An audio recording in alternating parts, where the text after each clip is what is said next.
जय श्री राम सभी को, जय राजपूताना, जय महाराणा सभी को नमस्ते, राम राम सभी बना लोगों को, जय माता जी की मेरी तरफ से। भाई मैं प्रदीप राघव बाता हरियाणा, और एक बार जुड़े भाई। बड़ा सीरियस मुद्दा है भाई। कुछ लोगों को लगता है कि हम जवाब देने में सक्षम नहीं है, हम लड़ने में सक्षम नहीं है, हम हर तरीके से कमजोर है। तो उन लोगों की बहुत बड़ी भूल है ये कि हम सक्षम नहीं है जवाब देने में, लड़ने में। मिलन ठाकुर भाई इसको साथ के साथ शेयर कर दे। और ये वीडियो जितने भी भाई जुड़े, मैं सभी से कहता हूं, सभी से अनुरोध है, समाज के जितने भी मेरे भाई हैं सभी से मेरा अनुरोध है, इसको शेयर कर दे भाई। ये हर एक तक पहुंचनी चाहिए ये वीडियो। ठाकुर अर्जुन सिंह, अलकर शेखावत, मोंटी बैंस, संदीप बुढ़ानिया, जितने राम राम भाई, सचिन सिंह राणा भाई जुड़ते रहे और इसको साथ के साथ शेयर करते रहे भाई। आज मेरी पर्सनली आपसे रिक्वेस्ट है, जो भी भाई जुड़ते रहे इसको साथ के साथ ही शेयर करते रहे और इसको ज्यादा से ज्यादा शेयर करें, हर तक पहुंचनी चाहिए ये। कुछ लोगों को इस बात का वहम है कि हम लड़ने में कमजोर हैं, हम जवाब देने में कमजोर हैं, हम सक्षम नहीं है। उनको ये लगता है कि हमारी कमियां, हमारी झूठे इतिहास, हमारा काला इतिहास, हमारा फर्जी सौदा, भाई इसको पता नहीं है। ये तो ऐसे ही आ गया विरोध करने, ऐसे आ गया तो मैदान में लड़ने के लिए, ऐसे झोला उठा के लड़ने के लिए नहीं आए हैं भाई, और ऐसे ना जवाब देने के लिए आए हैं। तो भाई जो भी साथी जुड़ते रहे, गौरव पुंडीर सिमलाना, डीके राणा, जय राजपूताना, जय महाराणा, सुमित राणा पुंडीर, जो भी साथी जुड़ते रहे, सभी से मेरा निवेदन है भाई, आग्रह है मेरा, सभी से रिक्वेस्ट है, सभी से मैं बोलता हूं इसको शेयर करते रहे भाई, ज्यादा ज्यादा इसको शेयर करें, जितने भी भाई हैं भाई इसको शेयर करें, सभी तक पहुंचे। और उसके बाद मैं अपनी बात रखूंगा भाई, जब अपने 500-700 भाई जुड़ जाएंगे उसके बाद मैं अपनी बात रखता हूं और आपको बताता हूं पूरा मुद्दा क्या है। ये वहम बहुत बड़ी चीज होती है भाई। एक मतलब इंसान को ये रहता है कि मैं ही सबसे बड़ा हूं, मैं ही सबसे बड़ा ताकतवर हूं, मेरा ही देश में सबसे बड़ा संगठन है, एक आम आदमी कुछ नहीं कर सकता, एक आम आदमी आवाज नहीं उठा सकता।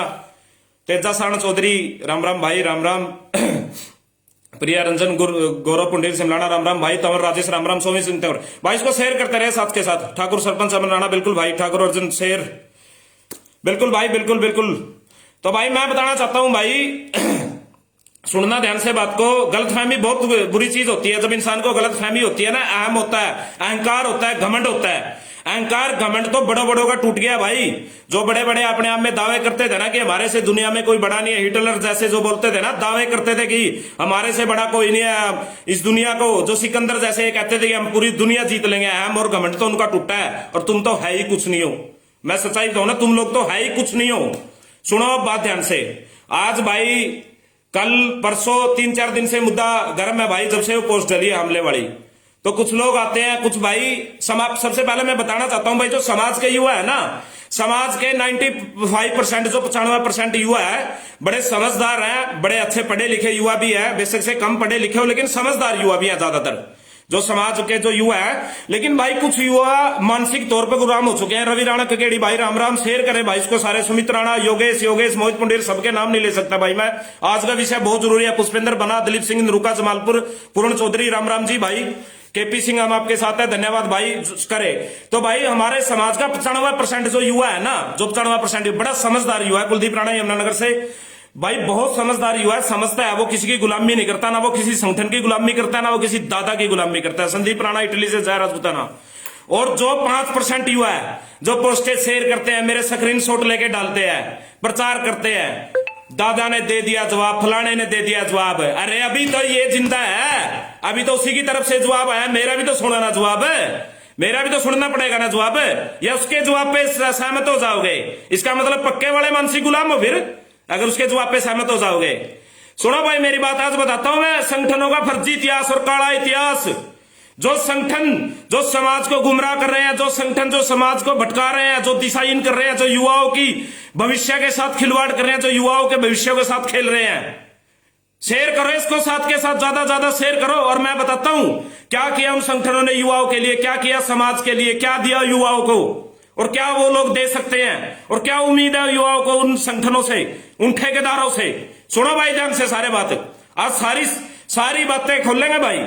जब तक चुपते, जब तक सामने वाला चुपता।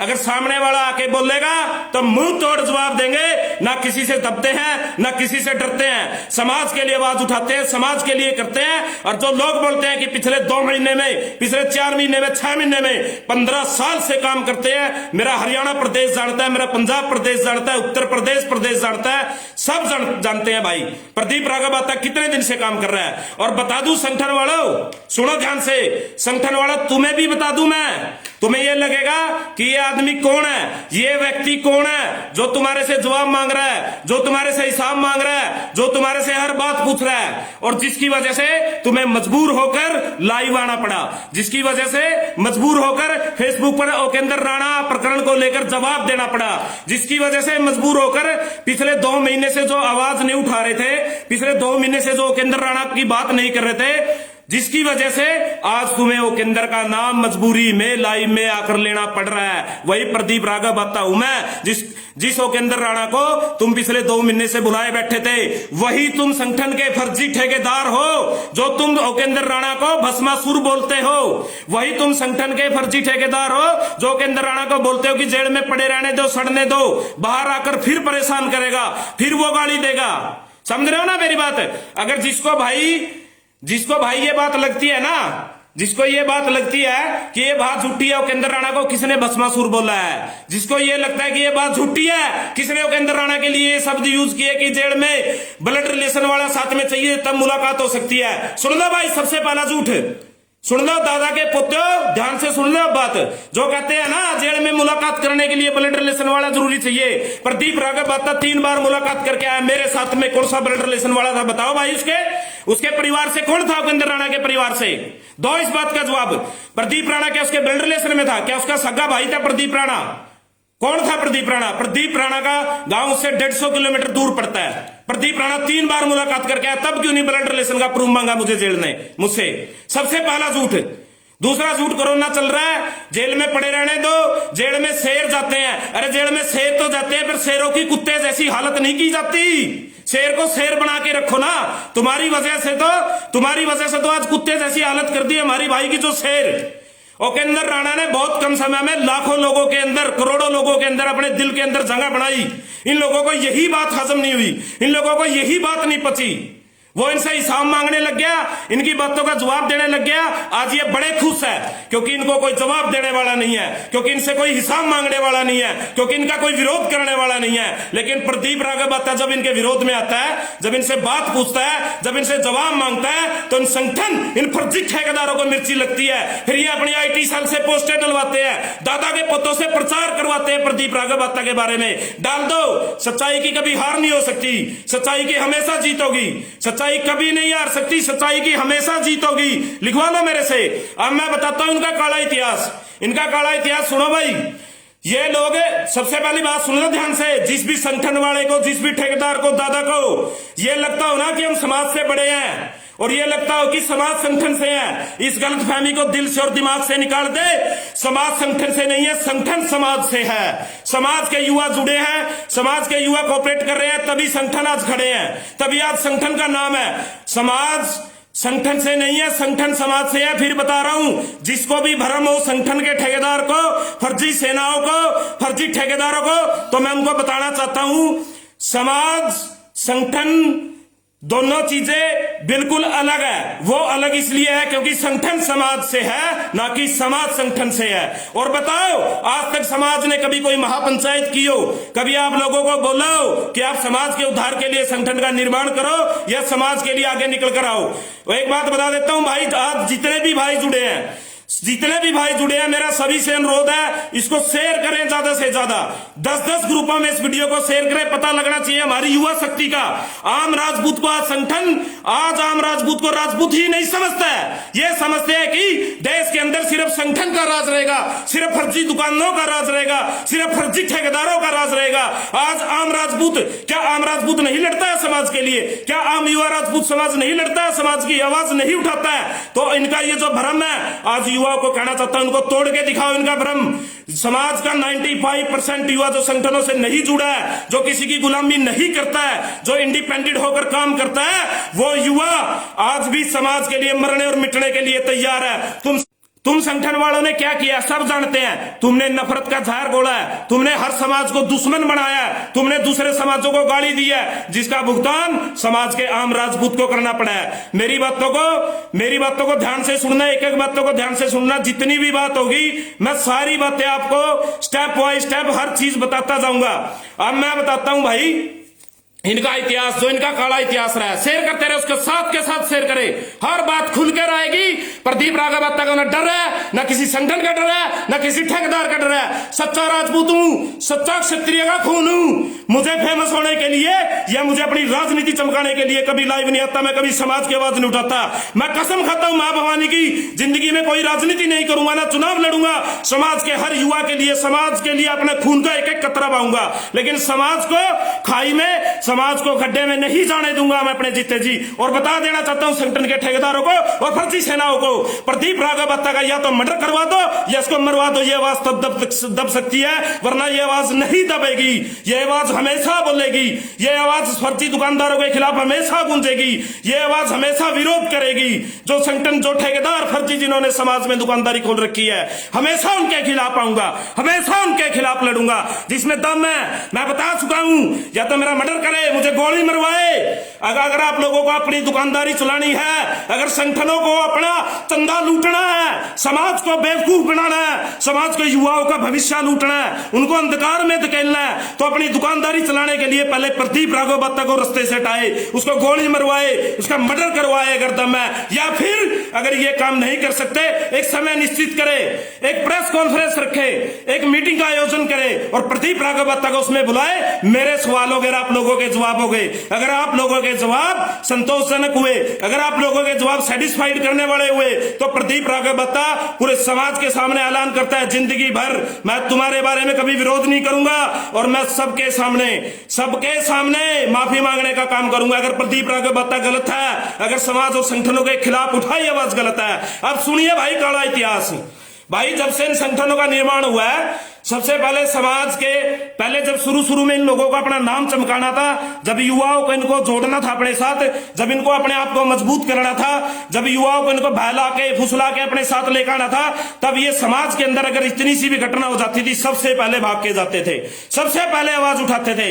लेकिन उसके बाद जब ये मजबूत हो गए, जब ये पैसे खाकर, चंदा खाकर, फंडी खाकर, मलाई खाकर, कांग्रेस की मलाई खाकर, बीजेपी की मलाई खाकर, राजनीतिक पार्टियों की मलाई खाकर जब ये मजबूत हो गए, इनके पेट मोटे हो गए, जब इनकी दुकानदारी चलने लगी, जब हमारे समाज के स्वाभिमान के पैसे से बड़ी बड़ी गाड़ियों में घूमने लगे, तब ये समाज का चाहे कितना बड़ा भी कांड हो जाए, समाज का कोई भाई मारा जाए, समाज के भाई के साथ कितना अत्याचार हो जाए, उस दिन से इन्होंने जाना छोड़ दिया।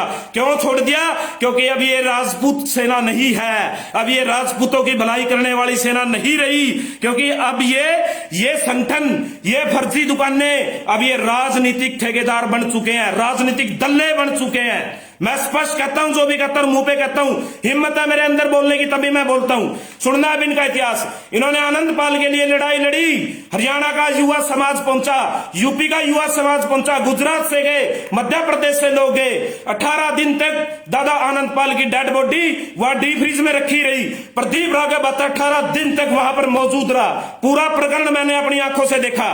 भाई इन्होंने सरकार को, हम इस सरकार की ईंटों से ईंट भिड़ा देंगे। तुम्हारे दादा को चिल्लाना आता है ना, चिल्लाना हमें भी आता है, गर्जना शेर को भी आता है, बोलना हमें भी आता है। माता सरस्वती जी का, माता भवानी जी का, माता कर्ण जी का आशीर्वाद हमारे ऊपर भी है। राजपूत हम भी है, क्षत्रिय खून हम भी है। तो बताना चाहता हूं, सुनो बात को ध्यान से। इन्होंने फिर 18 दिन तक डेड बॉडी को रख के रखा, सरकार को चेतावनी दी, हम आग लगा देंगे, राजस्थान को तोड़ देंगे, ये कर देंगे, और हम फलाना कर देंगे, हम ढिकड़ा कर देंगे। बाद में क्या हुआ? दादा की लाश चढ़ाई गई, दादा की डेड बॉडी के ऊपर राजनीति करी गई, आनंदपाल की डेड बॉडी को लेकर राजनीति हुई, संगठनों ने अपने नाम चमकाए। जिन लोगों को इनसे पहले कोई नहीं जानता था, उनकी पहचान बढ़ी, और सरकार से सेटिंग करके और पैसा खाकर उस आनंदपाल, दादा आनंदपाल का जबरदस्ती दाह संस्कार करवा दिया गया प्रशासन के द्वारा। और वहां युवा, राजपूत समाज का जो युवा था वहां पर, और जो दूसरे प्रदेशों से आया था, लाखों रुपए का डीजल पेट्रोल फूंक कर सिर्फ और सिर्फ इस आस में आया था कि हमारे संगठन के, हमारे दादा, ये जो ठेकेदार है, हमें इंसाफ दिलाएंगे, दादा आनंदपाल के परिवार को इंसाफ दिलाएंगे। क्या इंसाफ मिला? नहीं मिला। क्या आनंदपाल के परिवार को इंसाफ मिला? नहीं मिला। आनंदपाल के दो भाई, मंजीत पाल और अपने दूसरे भाई दोनों भाई जेल के अंदर फंसे हुए हैं, क्या उसको कभी इंसाफ दिलवाया?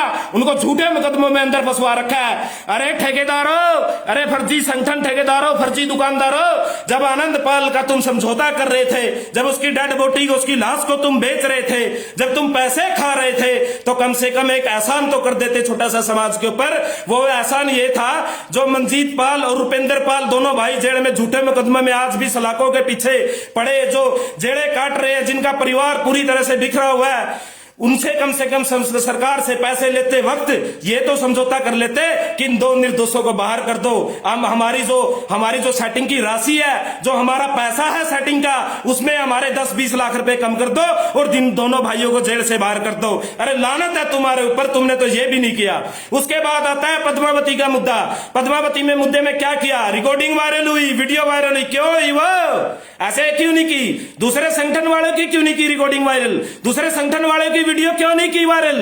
उनकी हो जानी थी, अगर वो गलत थे, उनकी रिकॉर्डिंग, उनकी वीडियो, उनकी ऑडियो वायरल होनी चाहिए थी। पैसे लेते हुए, घूस मांगते हुए, रिश्वत मांगते हुए ऑडियो रिकॉर्डिंग वायरल हुई। समाज का सौदा किया, समाज के स्वाभिमान को बेचा।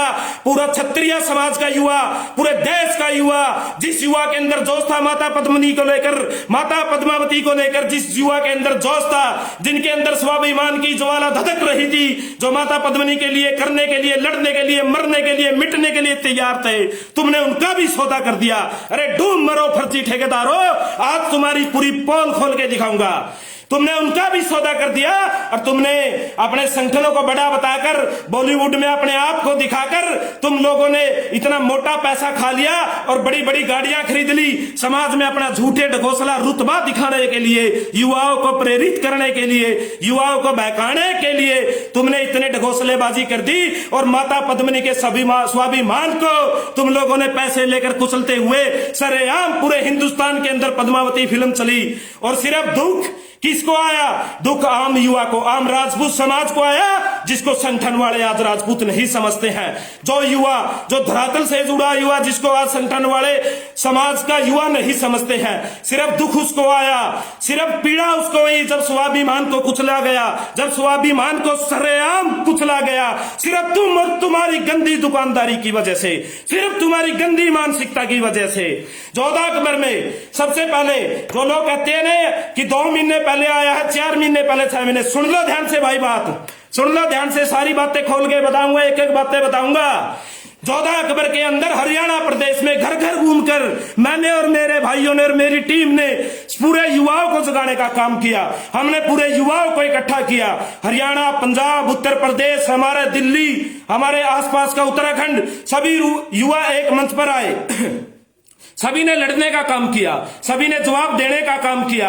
हरियाणा में हमने जोधा अकबर को लेकर आंदोलन किया, लेकिन युवाओं याद करो, यमुनानगर वालों, अंबाला वाले, करनाल वाले मेरे भाई, जिन्होंने उस जोधा अकबर के आंदोलन को लड़ा था, जिन्होंने चंडीगढ़ में 25 सेक्टर में लाठियां खाई थी, जब प्रदीप राघव बात्ता ने लाठियां खाई थी, तुम युवाओं ने लाठियां खाई थी, तुम साथियों ने दिल्ली के अंदर लाठियां खाई थी, हमारे समाज के बुजुर्गों को चोट लगी थी।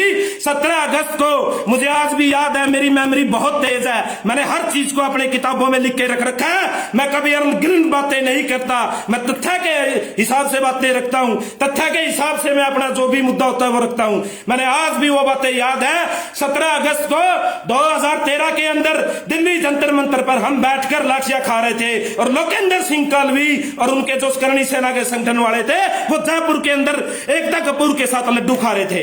कितनी शर्मनाक की बात है। क्या बंद हुआ जोधा अकबर? नहीं हुआ। क्या पद्मावती फिल्म बंद हुई? नहीं हुई। क्या आनंद पाल को सीबीआई जांच मिली? नहीं मिली। 17 तारीख को वो वहां बैठकर लड्डू खा रहे थे और हम दिल्ली के अंदर समाज, राजपूत समाज का युवा जो धरातल पर लड़ने का काम करता है, जो मरने मिटने के लिए तैयार रहता है, वो वहां लाठियां खा रहा था। वो अपने स्वाभिमान के लिए लड़ रहा था, वो अपने राजपूती स्वाभिमान को बचाने के लिए लड़ रहा था। और दोगले ठेकेदार, घटिया प्रवृत्ति के ठेकेदार, जाली फर्जी, वो लोग वहां पर समाज का सौदा कर रहे थे, समाज को बेचने का काम कर रहे थे। उसके 5 दिन बाद मेरे पास फोन आता है रतन शेखावत जी का, जो राजेंद्र सिंह नरूका जी के साथ रहते थे। रतन शेखावत जी एक पत्रकार है पेशे से, दिल्ली के अंदर रहते हैं और अपने जो आदरणीय राजेंद्र सिंह नरूका जी है उनको बहुत अच्छी तरह से जानते हैं लोग। उनको बहुत अच्छी तरह से जानते हैं। रतन सिंह शेखावत का 17 अगस्त के बाद 5 दिन बाद मेरे पास फोन आता है। वो बोलता है कि जिन जिन युवाओं ने हरियाणा के अंदर जोधा अकबर को लेकर आवाज उठाई, लड़ाई लड़ी, आप हमें पता लगा आपने अच्छा सपोर्ट किया, आपने संघर्ष किया, इसलिए आपको लोकेंद्र सिंह कालवी ने जयपुर के अंदर इन्वाइट किया है। एकता कपूर आ रही है, वहां पर एकता कपूर के साथ राजपूत समाज की मीटिंग है। मैंने जाने के लिए हाँ कर दिया, मैंने जाने के लिए इसलिए हाँ कर दिया, मैं चलो कम से कम पता तो लगे पूरा मसला, पूरा मामला क्या है, मुझे पता तो लगे पूरा मसला क्या है। भाइयों, होना क्या था, क्योंकि उस टाइम पूरे प्रदेश में हवा फैल चुकी थी, पूरे देश में हवा फैल चुकी थी कि जोधा अकबर के नाम पर पैसे खाए गए हैं, जोधा अकबर के नाम पर सौदाबाजी की है। तो जब मैं जयपुर पहुंचता हूं, हमारे भाई हरियाणा से मोरसिंह राणा सागा भी इस टाइम मीटिंग में थे, विनोद राणा गोंदर भी हमारे साथ थे, और मुझे याद है वो लगभग 23 तारीख की बात है, 22 या 23 तारीख की बात है, जयपुर के अंदर चौकी धानी अमरविला रोड, और वो एक रिसोर्ट था जिसके अंदर मीटिंग थी, उसके अंदर मैं गया, वहां पर एकता कपूर मौजूद थी, रमेश सिप्पी मौजूद था जो शोले फिल्म डायरेक्शन की थी बॉलीवुड से, और वहां पर जी टीवी का मालिक समीर मौजूद था। लेकिन वहां पर क्या था, क्योंकि सौदेबाजी तो पहले ही हो चुकी थी, और वो सिर्फ अपना पल्ला झाड़ने के लिए और समाज के युवाओं को ये दिखाने के लिए था कि अब नाटक बंद हो जाएगा, जोधा अकबर सीरियल बंद हो जाएगा। वहां पर एकता कपूर ने खड़े होकर बोल दिया कि जितने भी आगे एपिसोड बने हैं जोधा अकबर के, कोई भी एपिसोड नहीं चलेगा और तुरंत प्रभाव से ये सीरियल बंद हो जाएगा। लेकिन ऐसा नहीं हुआ। इस बात का गवाह मेरे युवा समाज है, जिन्होंने लाठियां खाई है, जिन्होंने लड़ाई लड़ी, जिन्होंने अपने पैसे खर्च किए, आम राजपूत ने, वो सारे इस बात के गवाह है। जोधा अकबर नहीं बंद हुआ। ये है भाई संगठन वालों के काम। चतुर सिंह सोडा एनकाउंटर में सीबीआई जांच मांगी, नहीं मिली। एक आज उछल कूद करके एक संगठन वाला आज बोल रहा है कि ऐसी पोस्टर डालने से दूसरी बिरादरी के लोग कांच बजाते हैं, ऐसे करते हैं। तो बता दूं, जब आनंद पाल के मर्डर पे, एनकाउंटर पे डीजे बजाता, तुमने क्या कर लिया था? तब नहीं समाज की बेइज्जती हुई थी क्या? जब आनंद पाल प्रकरण पे डीजे बजाया गया था सरेआम, तब नहीं समाज की बेइज्जती थी। तुमने क्या कर लिया था? कुछ नहीं किया। ना तुम कुछ कर सकते हो, तुम्हारी सिर्फ दुकानदारी है, तुम कुछ नहीं कर सकते। एक भाई पूछ रहा तुम क्या कर रहा है? मैं जमीन पे काम कर रहा हूं और इन संगठनों ने फर्जी ठेकेदारों का उजागर कर रहा हूं, आप लोगों के सामने इनका इतिहास लेके आ रहा हूं। और वो इसलिए लेकर आ रहा हूं, मेरे समाज का युवा इनसे बच सके, मेरे समाज का जो युवा का भविष्य है इन फर्जी ठेकेदारों से बच सके, अपने आप को सुरक्षित कर सके। डीजे बजा, बेइज्जती हुई, सीकर में दुल्हन कांड हुआ, तब नहीं तुम्हारी बेइज्जती। क्या कर लिया तुमने? तब क्या किया तुम लोगों ने? कुछ किया क्या? अपने खुद के लोकलिटी में ये लोग चुनाव लड़ते हैं, 440 वोट मिलती है एमपी चुनाव में, सांसद के चुनाव में अपनी लोकल कंस्टिट्यूएंसी से, अपनी जो इनकी सीट है लोकसभा की, वहां से चुनाव लड़ते हैं, 440 वोट मिलती है। दावा करते हैं 22 प्रदेशों के अंदर हमारा संगठन है, हमारे पास 40 लाख करनी सैनिक है। अरे थोड़े दिन पहले महाराणा प्रताप जी का मान किया गया राजस्थान में 2 पुलिस वालों के द्वारा। क्या कर लिया तुमने? मार दिया उनको। क्या बिगाड़ दिया? क्या उखाड़ लिया तुमने? गुलाब चंद कटारिया ने मान किया, क्या कर लिया तुम लोगों ने? सतीश पुनिया ने मान किया, क्या कर लिया तुम लोगों ने? कितने ऐसे मुद्दे गिनो, कौन से मुद्दे पर आज तक खड़े उतरे हो? कौन से मुद्दे पर तुम जीत के आए हो? बताओ मुझे, तुम कौन से मुद्दे पर जीत कर आए हो? बताओ मुझे, उस मुद्दे पर तुमने जीत हासिल की। बताओ मुझे, तुमने उस मुद्दे पर समाज को जीत दिलाई। बताओ मुझे, किस मुद्दे पर तुम इकट्ठे हुए? आज तुमसे बातें करने वाला, आज तुमसे जवाब मांगने वाला, तुम्हारा विरोध करने वाला, तुम्हारा फर्जी चेहरा दिखाने वाला आज आदमी मौजूद है। इसलिए तुम लोग आज तुम्हारी दुकानदारी के शटर हिल चुके हैं, उनके चूड़े हिल चुके हैं बुरी तरह से। और बताना चाहता हूं, जो 5% जो युवा है, जो मानसिक तौर पर गुलाम बन चुके हैं संगठनों के, जिनको दुनियादारी का पता नहीं है, जब इस उम्र के पड़ाव में आएंगे या इस अनुभव में आएंगे, उनको खुद उस दिन पता लग जाएगा कि समाज के अंदर क्या चल रहा है, संगठन समाज के लिए क्या कर रहे हैं। लेकिन अभी वो नहीं समझेंगे, टाइम लगेगा उनको समझाने में, वो समझ जाएंगे। और दूसरी बात, मैं इनके खिलाफ बोला हूं, खुलकर बोला हूं और आगे बोलूंगा। मैं खुलकर बोलूंगा। क्या करोगे? मुझे जाति से गिराओगे? मेरा राजपूत सर्टिफिकेट बनाओगे? मुझे राजपूती सर्टिफिकेट दिखाओगे? या मुझे गोत्र से गिराओगे? या मुझे प्रदेश से गिराओगे? गिराओगे? नहीं गिरा सकते। सुनना ध्यान से, शेयर करते रहे इसको साथ के साथ इसको शेयर करते रहे, साथ के साथ शेयर करें सभी भाई जितने जुड़े हुए हैं, जितने भी लोग जुड़े हैं इसको साथ के साथ शेयर करते रहे। मुझे राजपूत ना होने का दावा करोगे, मेरा सर्टिफिकेट दिखाओगे, मैं राजपूत नहीं हूं, क्या दिखाओगे? मैं बताना चाहता हूं, नहीं दिखा सकते तुम लोग। क्यों नहीं दिखा सकते? क्योंकि तुम लोग, तुम्हारा खून पहले ही गंदा हो चुका है, पूरी दुनिया को पता है, पूरे देश को पता है। हमें इसलिए नहीं दिखा सकते क्योंकि हमारी दूसरी बीवियां नहीं है, हमने समाज की औरतों का यूज नहीं किया है। फेसबुक सोशल साइट पर जितनी बहनें हमारे साथ जुड़ी हुई हैं, जितनी महिलाएं हमारे साथ जुड़ी हुई हैं, हम सबको बहन जी, बाईसा, जीजादा, हुक्म कहकर हम बोलते हैं। आज तक बता दो हमने किसी को गलत बोला? तुम नहीं बोल सकते। तुम इसलिए नहीं बोल सकते, दूसरी बिरादरी की औरतें, दूसरी बिरादरी की जो लेडीज हैं, वो तुम्हारे घर में घुसकर लाइव बनाती है कि ये मेरे पतिदेव हैं और ये मुझे छोड़ के भाग रहे हैं, मुझे अपना नहीं रहे हैं। तुम्हारे ऑफिस के अंदर जाकर लाइव बनाते हैं। कैसे बोलोगे प्रदीप राघव बात्ता को? दो इस बात का जवाब। नहीं बोल सकते, नहीं बोल सकते। तुमने दूसरी बिरादरियों में शादी कर रखी है, तुमने खून गंदा कर रखा है, तुम्हारा खून फर्जी है। उससे होने वाली संतान क्या वो राजपूत होगी? नहीं होगी, बिल्कुल नहीं हो सकती। समाज का युवा कैसे एक्सेप्ट करता है इन बातों को? क्या समाज को चलाने का वो लोग काम करेंगे जिनके आगे बच्चे पैदा होंगे वो दूसरी बिरादरी के खून से पैदा होंगे? क्या वो समाज को संबोधित करेंगे? बताओ। तुम विरोध भी नहीं कर सकते हो क्योंकि तुमने अपना विरोध करने का जो तुम्हारा सिस्टम था, जो तुम्हारी क्रिया थी, प्रक्रिया थी, वो तुम पहले ही खत्म कर चुके हो। प्रदीप राघव बता, कुछ लोगों को जानकारी रहती है कि क्या बोल रहा है। मैं बताता हूं अपने बारे में जानकारी, मेरा वंश क्या है और मैं कौन सा राजपूत हूं। भगवान श्री रामचंद्र के छोटे भाई लक्ष्मण वंश 360 खेड़े राजा गद्दी पतरंगी झंडा केसरी अश्वे राघवे गुजरा देवी कुल पुरोहित गोत्रे बार दुआजे शासन है राघव बड़गुजर कलायत गुजरात कुल पुरोहित गोत्रे बार दुआजा असावरी चामुंडा देवी दो मुही तलवार राघवे मुढ़ाड़ शासन। ये मेरा पूरा ब्यौरा है, ये मेरा पूरा ब्यौरा है। तुम अपने आप को कैसे साबित करोगे? कैसे साबित करोगे अपने आप को? तुमने तो समाज को भड़काने का काम किया, दूसरी जातियों के साथ विरोध पैदा करने का काम किया, तुमने समाज को अकेला करने का काम किया। तुम समाज के नाम पे कहते लड़ाई लड़ते हैं। क्या लड़ाई लड़ते हो तुम? कुछ लड़ाई नहीं लड़ते हो तुम समाज के लिए, कुछ नहीं करते हो पागल बनाने के लिए। आज तुम लोग बरगला गए। क्यों बरगला गए? क्योंकि तुम्हें जवाब देने के लिए आ चुका है, क्योंकि तुम्हारा विरोध करने के लिए आ गया है। पूरा मसाला है मेरे पास, जिस दिन जरूरत पड़ेगी धीरे धीरे धीरे करके सब दूंगा, सब बताऊंगा। ऐसे नहीं आया मैं।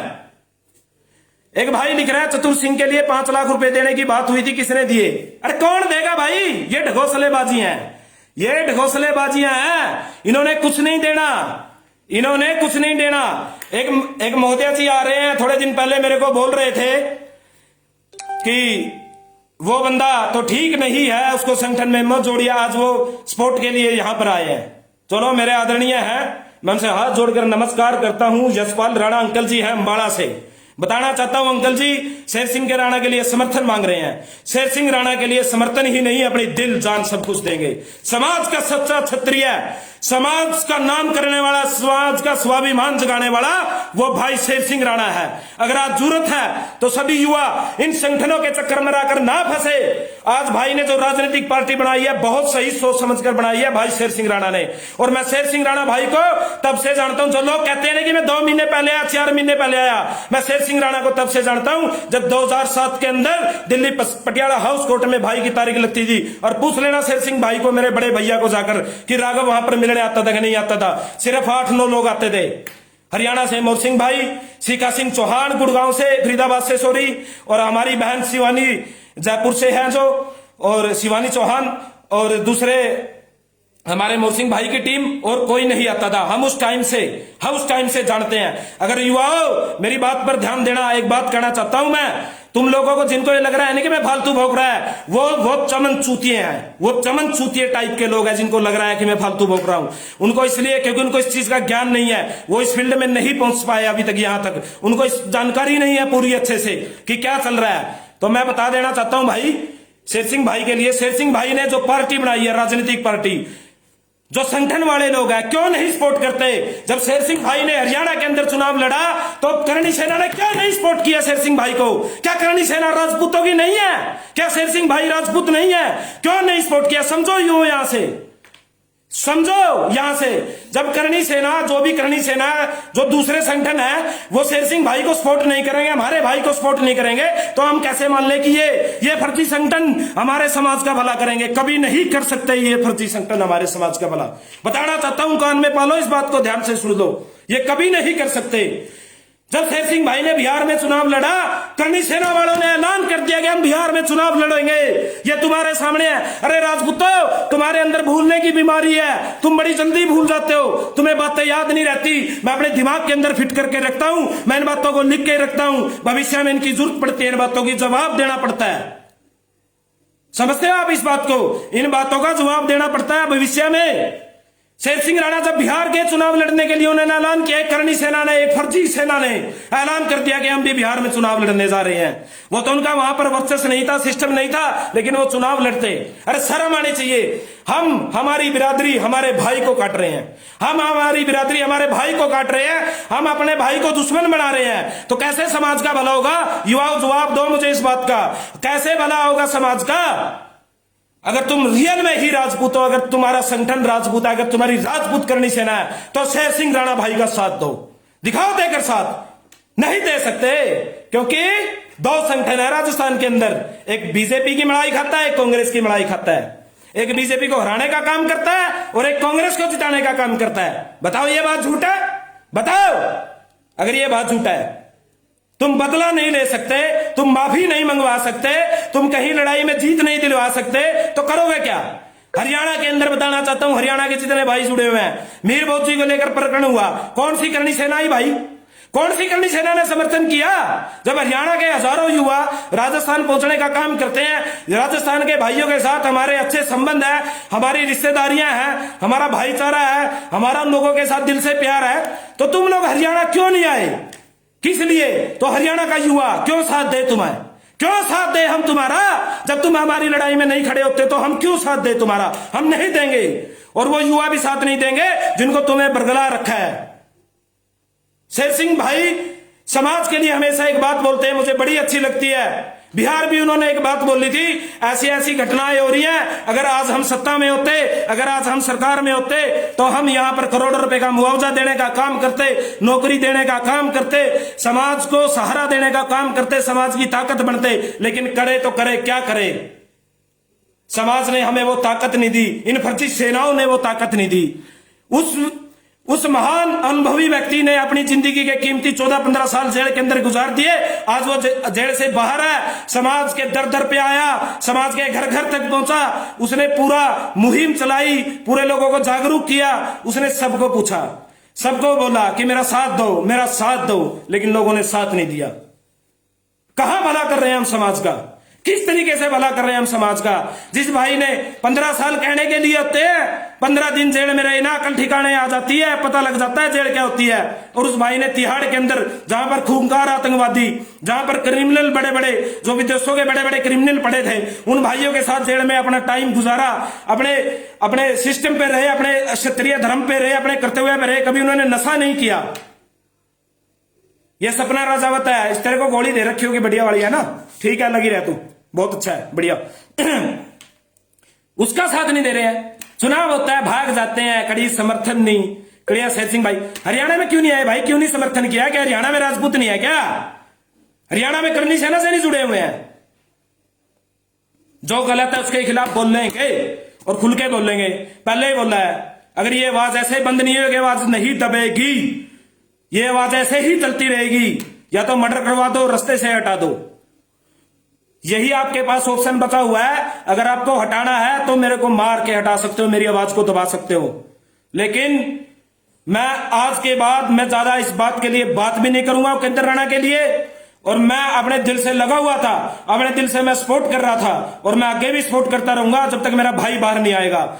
ये लोग बोलते हैं कि वो भस्मासुर है, अब इनकी भाषा सुना भाई, जिसको लगे। रिंकू राणा भाई आज लाइव ऐलान करोगे हरियाणा पंजाब यूपी करणी सेना से एक बहुत बड़ा संगठन बनाने की तैयारी में, उनसे बड़ा संगठन बनाकर दिखाएंगे। रिंकू भाई आपकी बात से सहमत हूं, लेकिन हम संगठन फर्जी संगठन नहीं बनाएंगे। अगर फर्जी संगठन होगा हम नहीं बनाएंगे, ना उसको सहयोग करेंगे। हम ऐसा संगठन बनाएंगे जो समाज के लिए लड़ेगा, जो समाज के लिए आवाज उठाएगा, जो समाज को न्याय दिलाने का काम करेगा। लाइव आकर चिल्लाने से बोलने वाला काम नहीं करेगा। अरे वो तो ठीक है, उसको तो चोट नहीं लगी है, अरे वो तो ऐसे है, फलाना है, ढिकड़ा है। सीमा राघव जी कुछ बता रहे, क्या कह रहे हैं? अमित जादव ने दादा का चेला है, कौन है? अरे पीड़ा होगी, पीड़ा होगी भाई। जिन्होंने खा रखा है, जिन्होंने इनका पानी पी रखा है, जिन्होंने इनका खाना खा रखा है, उनको तो पीड़ा होगी। ये बिल्कुल सत्य बात है, उनको तो पीड़ा होगी। लेकिन इतना बोलने का हमारे अंदर दम है, तभी हम बोलते हैं, तभी हम बोलते हैं। आज मेरी बातें कड़वी लगेंगी, लेकिन याद रखना मेरी बात को, आने वाले समय में, कल मैं रहूं ना रहूं, मैं भगवान से कोई एग्रीमेंट करवा के नहीं आया हूं कि मैं भगवान से एग्रीमेंट करवा के आया हूं। कल मैं रहूं ना रहूं, लेकिन मैं एक बात बताना चाहता हूं आपको, जब ये सब बातें आपको सच्चाई होती दिखेंगी, तब आपको प्रदीप राघव बात्ता जरूर याद आएगा, और बिल्कुल याद आएगा। आप खुद बोलोगे कि वो जो भाई था, जो प्रदीप राघव बात्ता, जो इन फर्जी सेनाओं के खिलाफ आवाज उठा रहा था, जो इन फर्जी सेनाओं का विरोध कर रहा था, वो भाई बिल्कुल सही था, वो भाई बिल्कुल सही बोल रहा था। ये हकीकत है, आप उस दिन जरूर याद करोगे। और हम ऐलान करते हैं, जब आप लोग यूपी वालों को, हरियाणा वालों को, पंजाब वालों को, उत्तराखंड वालों, दिल्ली वालों को आप कभी सपोर्ट नहीं करते, हमारे लिए कभी आवाज नहीं उठाते, जबकि हम आपको भरपूर पिछले कई सालों से हम आपके हाथ मजबूत करने का काम कर रहे थे, आपको ताकत देने का काम कर रहे थे, तो हमें आपकी सेना की जरूरत नहीं है। हम पूरी तरह से विरोध करते हैं, और ऐसी सेना की हमें कोई जरूरत नहीं है जो समाज को अंधकार की तरफ ले जाने का काम करे। हमारा समाज, हरियाणा प्रदेश का राजपूत और मेरे राजस्थान के भाई सक्षम है हर चीज करने के लिए। हम अपनी नई सिरे से हम अपना काम करेंगे। और मैं आज बताना चाहता हूं, प्रदीप राघव बात्ता, अगर हरियाणा प्रदेश के अंदर कोई भी संगठन का निर्माण होगा, कोई भी टीम बनेगी, यूपी के अंदर बनेगी, कहीं भी बनेगी, तो मैं बताना चाहता हूं, जहां भी बनेगी, प्रदीप राघव बात्ता कोई पद नहीं लेगा। प्रदीप राघव बात्ता जमीन पे बैठेगा और मेरे भाई मंच पे बैठेंगे। मैं धरातल पर बैठूंगा नीचे, मैं मंच से नीचे बैठकर भी समाज के लिए काम करूंगा। मैं कभी माड़ा नहीं डालूंगा समाज के लिए, मैं कभी राजनीति नहीं करूंगा समाज के लिए, मैं कभी समाज के लिए मंच आसीन नहीं करूंगा। मैं जमीन पे बैठूंगा नीचे, मैं पानी पीकर अपना गुजारा करूंगा, लेकिन समाज के लिए लड़ूंगा, समाज के लिए आवाज उठाऊंगा सच्चे तरीके से। आज आनंद पाल का परिवार कितना दुखी है, उनका परिवार बिखर चुका है, भाई जेल में पड़े हैं, न्याय उनको मिला नहीं, पद्मावती रुकी नहीं, जोधा अकबर रुकी नहीं, चतुर सिंह सोढा परिवार को जो ऐलान किया था वो पैसे मिले नहीं, एससी एक्ट को लेकर कोई सुधार नहीं, आरक्षण को लेकर कुछ नहीं, पुलिस वालों को, महाराणा प्रताप का मान करने वालों को जवाब नहीं, गुलाब चंद कटारिया को जवाब नहीं, सतीश पुनिया को जवाब नहीं, सिक्कर जैसे दुल्हन कांड पर कोई जवाब नहीं। तो तुम्हारी जरूरत क्या है हमें समाज में? हमारा समाज का युवा लड़ने में सक्षम है। हमें तुम्हें मलाई चटाने के लिए और ये चंदा खाने के लिए नहीं रखा है। हमें समाज की, राम राम भाई, राम राम कौशल बसोया, राम राम भाई मैं सबकी, गोलू राजपूत, राम राम भाई अनूप। तो भाई मैं बताना चाहता हूं, मेरी बातें जिसको लगे मैंने गलत बोल लिया है, ओपन चैलेंज करता हूं, खुला चैलेंज करता हूं। जिसको ये लग रहा है ना कि मेरी बातें झूठी हैं, ये बातें गलत है, युवा के हर समाज, बुजुर्ग, हमारे बड़े छोटे, हमारी भाई साहब, बहनें, माताएं, सब इन बातों से बहुत अच्छी तरह परिचित है, सब जानते हैं, सब जानते हैं इन बातों को। लेकिन सिर्फ बात है आवाज उठाने की, बदलाव करने की। अगर जिसको लगता है हमने ये अर्गनिल बातें की हैं, हमने ऐसी बातें की हैं जिनका कोई आधार नहीं है, वो आए और जवाब दे इन बातों का। अगर ये बातें झूठ है, ये क्या करेंगे लास्ट में, जब इन बातों का कोई जवाब नहीं है कि हमने पद्मावत में हम हार गए, हम वहां नहीं जीते, जोधा अकबर में हार गए, आनंद पाल को लेकर हार गए, ये क्या कहेंगे, हम कम से कम समाज के लिए खड़े तो हुए, हमने लड़ाई तो लड़ी। तो बताना चाहता हूं, प्रदीप राघव बात्ता हर एक उस आंदोलन में था। मैं कोई साल 2 साल का बच्चा नहीं हूं, पिछले 15 साल से हूं, हर उस आंदोलन में था, पूरा युवा समाज मेरे साथ था। ये मुझे बताने की जरूरत नहीं है। और लड़ाई खड़ा होने से या लड़ने से बड़ी बात नहीं है, लड़ाई में फतेह करने पर, विजय करने पर ही सूरवीरों का इतिहास में नाम लिखा जाता है। सुनो बात ध्यान से, शेयर करो, सुनो बात ध्यान से। लड़ाई में खड़ा होने से, रणभूमि में जाने से सूरवीरों की प्रशंसा नहीं होती। जब लड़ाई में जीत हासिल होती है, जब विजय प्राप्त होती है, जब सूरवीरों का इतिहास में नाम लिखा जाता है, जब सूरवीरों का बखान किया जाता है, जब उनको आने वाली पीढ़ियां याद करती है। हारने से कोई किसी को याद नहीं करता। इस दुनिया को जीत कर दिखाना पड़ता है, इस दुनिया को करके दिखाना पड़ता है। उन्हीं का नाम बुलंदियों पर होता है, जो समाज के लिए कुछ करके दिखाते हैं, जो समाज के लिए कुछ कर गुजरने की हिम्मत रखते हैं। और ऐसी फर्जी लड़ाई, चंदा खाकर ऐसी फर्जी लड़ाई में खड़े हो गए, सरकार से सेटिंग कर ली, अपनी जेबें गर्म कर ली, पैसा खा लिया, अपना घर मजबूत कर लिया, बड़ी बड़ी गाड़ियां ले ली। समाज के युवाओं के लिए क्या दिया? रोजगार दिया क्या? अरे समाज में विकलांग बहुत है, 100 व्हील चेयर ही बांट दो। तुम्हारे पास तो करोड़ रुपए की फंडिंग आती है, हमारे पास तो फंडिंग नहीं आती। हम तो अपने पास से, अपने पल्ले से खर्च करते हैं, जितने भी पैसे करते हैं, जहां भी जाते हैं। तुम्हारे पास तो फंडिंग आती है ना। समाज में विकलांग बहुत है, 100 व्हील चेयर ही बांट दो। समाज के अंदर गरीब लड़कियां बहुत है, उनमें कन्यादान ही कर दो शादी में। समाज के अंदर ऐसे बच्चे बहुत है टैलेंटेड, जो पढ़ना चाहते हैं लेकिन उनके पास फीस नहीं है, उनके एडमिशन करवा दो, उनको फीस दे दो। ये होता है समाज का भला। और चिल्लाने से, आवाज जोर से बोलने से हमने फलाना दिलवा दिया, 10% आरक्षण दिलवा दिया, ये हमने दिलवा दिया, फलाना कर दिया, ढिकड़ा, इन करने से कुछ नहीं होगा। ये बातें निराधार, ऐसी बातें करने से कुछ नहीं होगा। करके दिखाना पड़ेगा। और समाज का युवा जागरूक हो चुका है, समाज का युवा जान चुका है, पहचान चुका है। समाज के युवाओं, आपसे वादा करता हूं, जब तक मेरे अंदर सांस है, मां भवानी का आशीर्वाद है, करणी माता जी का आशीर्वाद है, तब तक मैं आपके साथ खड़ा हूं। हर मुद्दे को लेकर विरोध करूंगा अगर वो समाज हित में नहीं है। मैंने कल भी बोला था, मैं किसी संगठन का विरोधी नहीं हूं, मैंने बोला था ये बात, मैंने प्रशंसा भी की थी कल वीडियो में, लेकिन वो बात कुछ लोगों को नहीं पची। अगर जवाब देता तो जवाब देने में हम भी सक्षम हैं, हम भी पढ़े लिखे हैं। सरस्वती, हमने भी संस्कृत, इंग्लिश, हिंदी सब कुछ कर रखा है, हमें हर चीज की जानकारी है, हमें किसी जानकारी का अभाव नहीं है। हम क्यों ना जवाब दें, क्यों ना आए? हम नपुंसक नहीं हैं, हम क्षत्रिय हैं, राजपूत हैं, हम जवाब देने में सक्षम है, जरूर देंगे।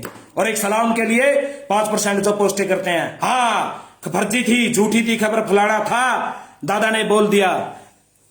तुम्हारी जो दिमाग की हालत है वो ग्रस्त हो चुकी है, तुम खत्म हो चुके हैं।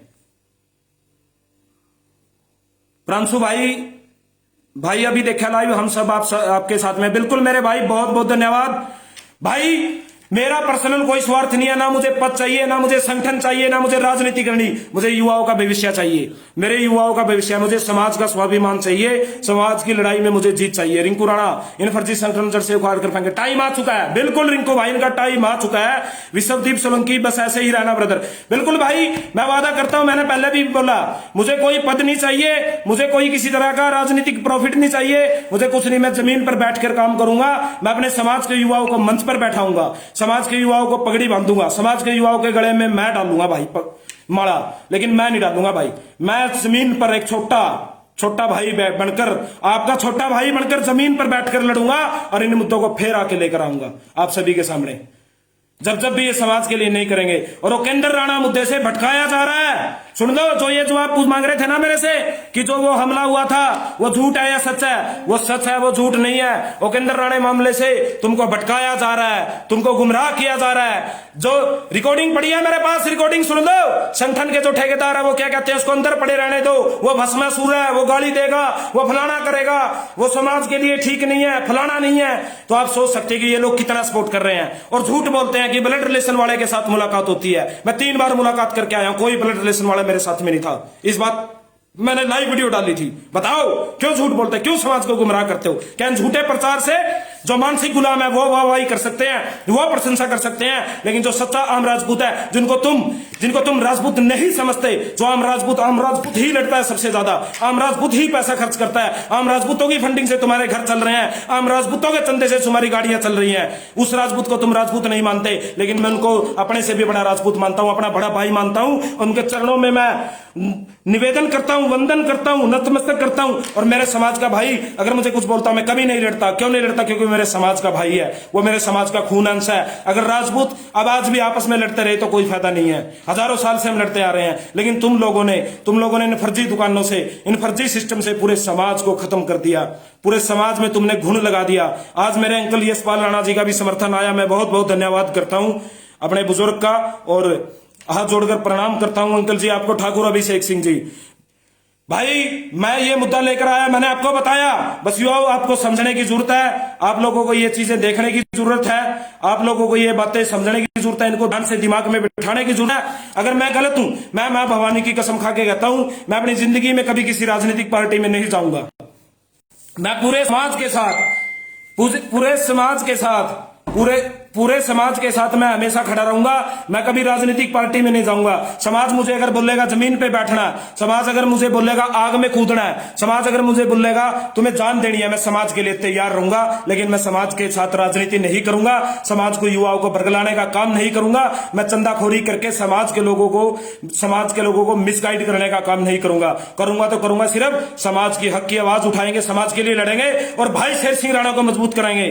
जो कहते हैं राजनीति जरूरी है भाई, लेकिन मैंने तो इस बात का ऐलान कर रखा है शुरू से, मैं राजनीति में नहीं जाऊंगा, लेकिन शेर सिंह भाई के हाथ मजबूत करूंगा, युवाओं को अपने साथ लेकर शेर सिंह भाई को मजबूत करूंगा। और एक दिन ऐसा आएगा हमारी राष्ट्रवादी जनलोक पार्टी का पूरे विश्व में, पूरे देश में नाम होगा और लोग हमारी पार्टी को और भाई शेर सिंह राणा को तो विश्व में आज भी जानते हैं। वर्ल्ड में लोग, उन्होंने काम कर रखा है। शर्म की बात है, वो लोग आज खा रहे हैं समाज के नाम पर जिन्होंने कुछ नहीं किया, और वो अपने घर से तेल फूक रहा है। शेर सिंह राणा भाई जिन्हें समाज के लिए सब कुछ न्यौछावर कर दिया और इतना बड़ा काम किया जो आज वर्ल्ड में पूरे दुनिया जानती है। हम ऐसा काम करेंगे, हमारी राष्ट्रवादी जनलोक पार्टी मजबूत होगी और हमारी राष्ट्रवादी जनलोक पार्टी का नाम होगा।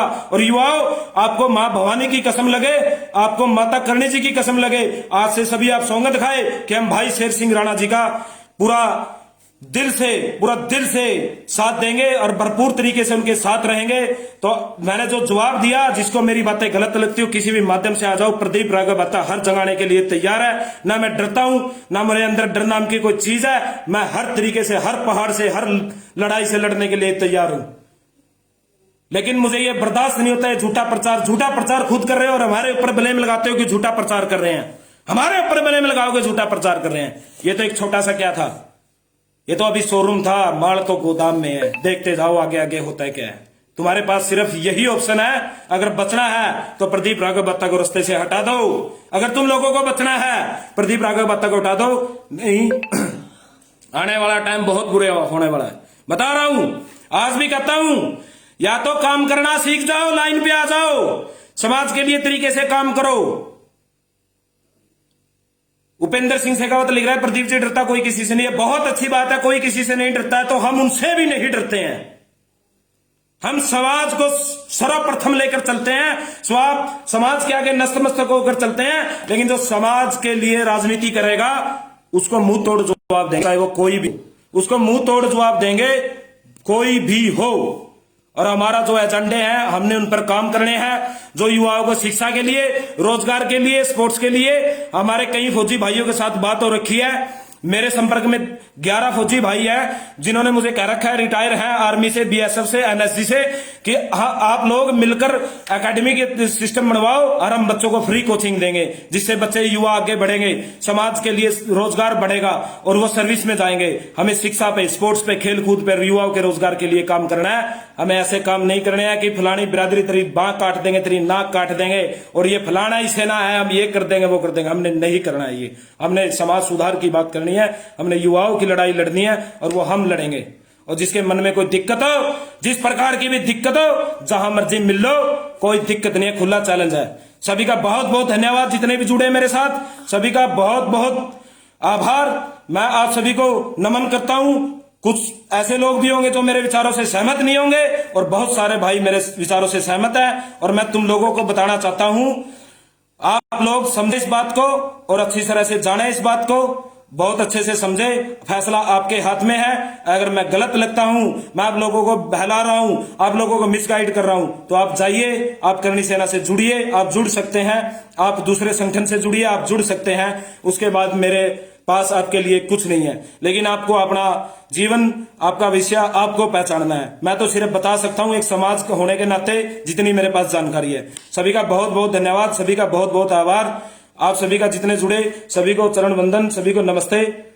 जय श्री राम, जय राजपूताना, जय महाराणा। ये आवाज बुलंद रहेगी हमेशा।